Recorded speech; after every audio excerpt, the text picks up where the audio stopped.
La deuxième génération de Tiguan est arrivée en France début 2016. Ce SUV compact, concurrent des 4JAR 3008 ou Qashqai, compte déjà une large gamme avec des versions 4x4 et 4.2 et des motorisations allant en essence de 125 à 180 chevaux et en diesel de 115 à 240 chevaux.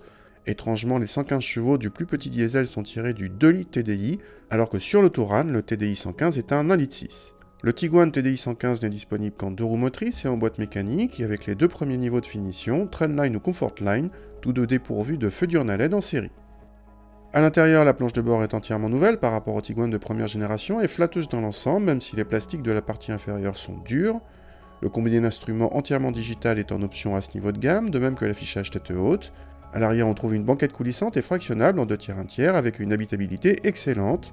Le coffre bénéficie d'un plancher modulable en hauteur et nos mesures le placent comme l'un des plus généreux de la catégorie, même si un certain 3008 fait encore mieux en volume de chargement. Contact et le 2 litres TDI se montrent un peu grondant, le couple plutôt généreux à bas régime permet une conduite coulée sans problème, mais ce Tiguan est le plus lent de sa catégorie en accélération selon nos mesures. Le point fort vient plutôt de la douceur d'utilisation, d'autant que la commande de boîte se révèle agréable. Côté châssis, notre modèle d'essai chaussé de roue de 18 pouces et de suspension pilotée s'est montré très confortable en mode confort. En mode sport, l'ensemble se durcit logiquement et prend moins de roulis. On gagne en dynamisme, mais on est loin d'un 3008 ou d'un ATK en la matière. Il faut dire que ce Tiguan est l'un des plus lourds du segment selon nos mesures, ce qui nuit également à la partie consommation.